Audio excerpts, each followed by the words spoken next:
Millions of years ago, human life on Earth began in caves. Who knows, maybe years down the line, we could say the same about humans on the moon. For the first time ever, scientists have discovered a cave on the moon, an underground cave, a dark tunnel beneath the moon. This discovery, one of the greatest in decades, could change everything we know about space. 15 years ago, a Japanese probe found a mysterious hole in Mare Tranquillitatis. Now, over 200 of these pits have been spotted, all potential gateways to a hidden lunar world. China is preparing to explore them, and what they find could change our future forever. Tune in as we uncover if these tunnels hold the key to our survival, the forgotten tunnels under Mare Tranquillitatis. 15 years ago, a Japanese probe orbiting the moon stumbled upon something a bit strange. Amid the countless craters it was snapping pictures of, one in particular looked off. It wasn't just another dent on the surface, this thing was different. It wasn't a crater but rather a dark pit leading deep into the moon, a hidden mystery beneath the moon's surface, its real nature kept from us all these years. Since then, more than 200 of these strange holes have been spotted by orbiters, potential doorways to whatever is lurking beneath the lunar surface. These discoveries have sparked a ton of excitement among scientists around the world. These holes might hold secrets about the moon's past and maybe even clues about how humans could live there in the future. But what exactly are these pits, and why is China preparing to check them out? All the talk about China's space debris crashing back to Earth cannot hide the fact that they have been seriously stepping up their game in space. Sure, their 23-ton rocket debris caused a stir when it fell uncontrolled, but that has not stopped them from aiming high. China has become a major player in space with its Tiangong space station and the success of its Chang'e lunar missions. They are even planning a manned lunar landing by 2030, with hopes of establishing a permanent base on the moon. These mysterious pits are among the places they might land. From far away, these holes might look just like any other crater caused by a meteor hitting the moon sometime over the last few billion years, but scientists believe these pits are actually collapsed parts of ancient lava tubes. Billions of years ago, the moon was very different, a geologically active world with volcanic eruptions spreading lava across its surface. As this lava flowed, it formed rivers that created underground tunnels. When the outer layers cooled and hardened, the lava inside kept moving. When the lava finally stopped flowing, it left behind empty channels, basically big underground caves. Over time, some parts of these tubes collapsed, forming the pits we see today, while other parts stayed intact beneath the surface. On Earth, we have lava tubes too. Places like Hawaii and Iceland have examples of these formations. Some are big enough to walk through, and Hawaii's Kazumura Cave is actually the longest lava tube on Earth, stretching more than 40 miles. But on the moon, where gravity is much weaker, only about 1/6 of Earth's, these tubes can get way bigger. And that is where things get interesting. These holes we are seeing are access points to a whole hidden world beneath the lunar surface, tunnels that have been untouched for billions of years. Imagine stepping into these massive tunnels, exploring an underground landscape that has been preserved for eons. How do we even know these pits lead into underground caves? Thanks to some pretty advanced technology, scientists have been able to map out the moon's surface and its hidden depths. High-resolution images have shown tunnels branching off from the bottoms of several pits, especially in places like Mare Tranquillitatis and Marius Hills. The Selene orbiter even detected a unique echo pattern at the Marius Hill skylight, suggesting a big underground hollow space. NASA's Grail mission later mapped out the moon's gravitational field, identifying areas with less mass, confirming that these were indeed huge empty spaces. All this evidence is why China is now eyeing these sites for its lunar missions. Exploring these untouched caves could give scientists an unprecedented look at the moon's geology. But more than that, these caves might be crucial for humanity's future on the moon. The moon is an incredibly hostile environment. Its surface is constantly bombarded with radiation and micrometeorites, and there is no atmosphere to protect against solar storms, which can flood the surface with deadly radiation. Temperatures are just as extreme, going from 250 degrees Fahrenheit during the day to -200 degrees Fahrenheit at night. These harsh conditions make living or working on the moon long-term a real challenge. But what if there was a way to avoid all that? Enter the lava tubes. These underground tunnels offer something rare on the Moon: natural shelter. The thick basalt walls and ceilings of these caves would protect astronauts from radiation, micrometeorites, and the extreme temperatures on the surface. Data from NASA's Lunar Reconnaissance Orbiter shows that the temperature inside one of the skylights at Mare Tranquillitatis stays at a steady 63 degrees Fahrenheit, much more comfortable than what is happening outside. Think of these lava tubes like ready-made bunkers, carved out naturally billions of years ago. Setting up a base inside one of them could make long-term habitation on the Moon a real possibility. These lunar caves could save us from having to build entire protective structures from scratch. Some of these tubes are absolutely enormous, over 1 kilometer wide, big enough to fit entire city blocks inside. Picture a sprawling lunar base tucked safely underground, complete with living quarters, research labs, and even factories, all protected from the dangers of the lunar surface. But using these caves is not just about keeping astronauts safe from the harsh conditions outside. What if we could transform these caves into fully livable spaces? The idea would be to seal off parts of these tubes and fill them with a breathable atmosphere, essentially creating a place on the Moon with Earth-like conditions inside. The natural protection of the thick basalt roof would make it much easier to maintain a stable livable environment compared to building surface habitats. This could make it possible to grow food more easily on the Moon too.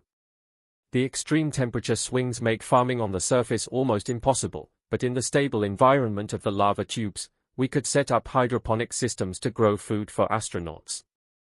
If we could create a self-sustaining colony inside one of these tubes, it would reduce the need for constant supply missions from Earth, making a long-term presence on the Moon much more practical. Imagine walking into a lunar cave with breathable air, comfortable temperatures, and still experiencing the Moon's low gravity. Imagine trying to play a sport there. Everyone would be gliding around, bouncing off the walls. The possibilities are endless. The next step is figuring out if these tunnels can really support humans, a new lunar frontier. But before we start picturing entire lunar cities inside lava tubes, we need to know if these caves are safe. Are they structurally stable? Could they handle a moonquake, or would they collapse and bury everything inside? That is why space agencies around the world are developing the technology needed to explore these caves safely. NASA's Jet Propulsion Laboratory is working on the Duaxle rover, which is specifically designed for exploring extreme terrain like these pits. The rover splits in two at the edge of a pit, with one part staying anchored at the top while the other descends, using cameras and laser scanners to map the cave below. Other teams are developing different approaches, like DEAS, a small spherical robot designed by the University of Würzburg, which can roll through tight spaces inside lava tubes using LiDAR to create detailed 3D maps. Then there is the Space Hopper, a robot from ETH Zurich that can hop across the Moon's surface and into pits, capturing data and then hopping out again. These tools will help scientists determine if these caves are stable enough to support human life. China has its own plans for exploring these lava tubes using mobile robots equipped with imaging systems to map and study these vast underground spaces. The data gathered by these robots will be crucial for figuring out whether these ancient tunnels are safe enough for human settlements. After all, no one wants to set up a lunar base inside a lava tube only for it to collapse during the first moonquake. But beyond providing protection and shelter, these lava tubes might hold valuable resources. The Moon has helium-3, a rare isotope that could be used to fuel nuclear fusion reactors, offering almost limitless energy. There is also a possibility that we might find water ice inside these caves. Water on the Moon would be a game changer. It could be used for drinking, split into oxygen for breathing, and hydrogen for rocket fuel, making the Moon a refueling station for missions deeper into space. We are living in an exciting time.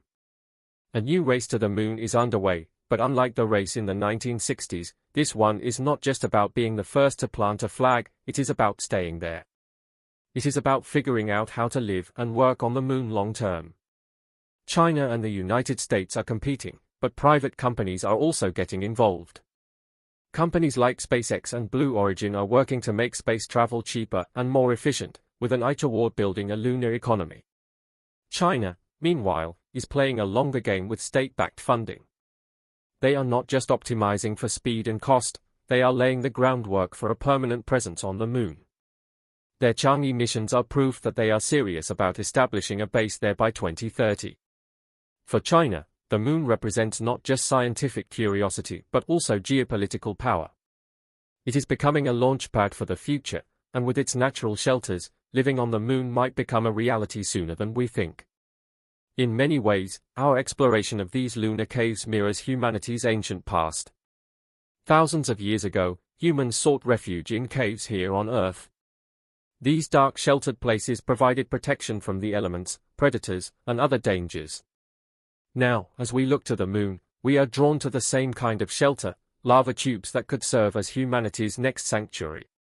These ancient alien caves could become our homes on the moon, just as Earth caves once sheltered our ancestors. It is a poetic parallel that spans thousands of years. We are explorers by nature, always seeking new places to call home, and maybe one day future generations will look back at this moment and see the moon not as a cold, distant rock in the sky, but as the place where humanity first learned to live beyond Earth. The journey ahead will not be easy, but just as we once conquered the wilds of Earth, we now stand ready to conquer the stars. The moon's strange pits may hold the key to that future, a future where humans live and thrive, not just on Earth, but beyond. Across the solar system, yet to achieve this vision, there are countless details to work out, many technical hurdles to overcome, and plenty of uncertainties to face. Establishing a permanent human presence on the moon means solving challenges that range from engineering to biology to social dynamics, all while operating in a hostile alien environment where failure can mean death. The moon's surface is unforgiving, and any mistake could prove catastrophic. For this reason, careful exploration, research, and preparation are absolutely essential. The first step is to develop the necessary technology to get to the moon and explore it safely. Unlike the Apollo era, today's missions are looking beyond mere exploration. They seek to establish long-term infrastructure to support human life, not just for days or weeks, but for months or years. Space agencies, scientists, and engineers are designing systems that can endure the harsh lunar environment, including vehicles, habitats, life support systems, and tools for mining and resource extraction. Unlike on Earth, everything must be carried, built, or created with precision. There is no room for improvisation when the nearest help is hundreds of thousands of miles away. One of the most critical aspects of making a lunar base feasible is the supply chain, ensuring that the people living on the moon have the resources they need to survive and thrive. In the early stages, everything from food to oxygen to construction materials will need to be transported from Earth, which is both expensive and logistically complex. But with resources like water ice potentially available on the moon, the dream of producing essential supplies directly on site becomes a realistic goal. Water can be split into hydrogen and oxygen, providing not only life support but also fuel for rockets and other spacecraft. Now, it's time to solve the problems of living in these caves long-term. How to protect astronauts from lunar radiation. Growing food is another major hurdle. The extreme temperature changes on the moon's surface and the lack of soil make traditional farming impossible. Hydroponic systems could be a solution, allowing plants to grow without soil using nutrient-rich water instead. These systems would need to be specially adapted to the moon's low gravity, and finding a way to provide artificial light or make use of the limited sunlight available would be essential. The hope is that one day lunar colonies could grow enough food to sustain themselves, reducing reliance on supplies from Earth. Another challenge is radiation. Unlike Earth, the moon has no atmosphere and no magnetic field to protect against cosmic radiation and solar winds. Prolonged exposure to these high levels of radiation is dangerous for humans, increasing the risk of cancer and other health problems. The thick walls of lava tubes offer natural protection, but any time spent outside, whether working on the surface, traveling between locations, or constructing new facilities, requires shielding solutions. Space agencies are researching advanced materials, including water-based shields and even radiation-blocking suits to protect astronauts during these activities. Establishing a community on the moon is not just about survival, it is also about building a sustainable, thriving society. That means addressing not just physical needs, but also psychological and social needs. Isolation, confinement, and limited contact with loved ones can take a toll on mental health. Creating comfortable, spacious living areas, ensuring regular communication with Earth, and developing recreational activities are all important considerations for maintaining the well-being of lunar residents. A permanent base on the Moon will also require energy. Solar power is a natural choice, given the abundance of sunlight, but the 2-week-long lunar night poses a significant challenge. Storing enough energy to last through these long periods of darkness is a daunting task. Batteries, fuel cells, and possibly even nuclear power are all options being explored. The goal is to create a reliable, sustainable energy supply that can power everything from life support systems to scientific instruments to vehicles. The Moon's low gravity presents another unique set of challenges and opportunities. At just 1/6 of Earth's gravity, the reduced weight makes construction and transportation easier, allowing for larger structures and heavier loads. However, low gravity also affects the human body, causing muscle atrophy and bone density loss over time.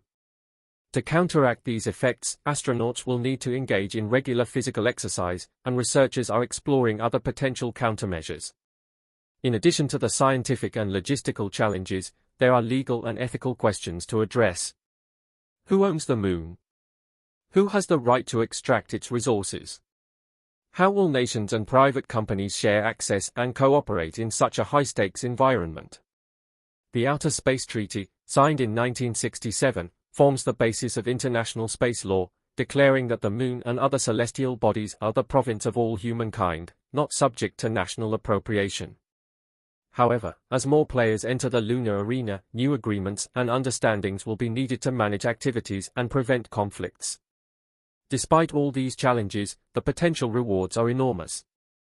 The Moon offers unique opportunities for scientific research. Its untouched surface holds a record of the early solar system, and its near lack of atmosphere makes it an ideal place for astronomical observatories. A base on the Moon could serve as a stepping stone for further exploration, providing a launch site for missions to Mars and beyond. By learning how to live and work on the Moon, we gain the knowledge and experience needed to venture even deeper into the cosmos. The vision of a lunar colony is not just science fiction, it is becoming an achievable goal. The work being done today by scientists, engineers, and astronauts is laying the foundation for a future where humans are no longer confined to Earth. The Moon's lava tubes, with their promise of protection and potential resources, are key to this future. They represent both a challenge and an opportunity, a place where we must overcome difficulties in order to create something truly extraordinary. What do you think? Should humanity prioritize colonizing the Moon or focus on solving Earth's problems first? If you enjoyed this, like, comment, and subscribe for more thought-provoking content.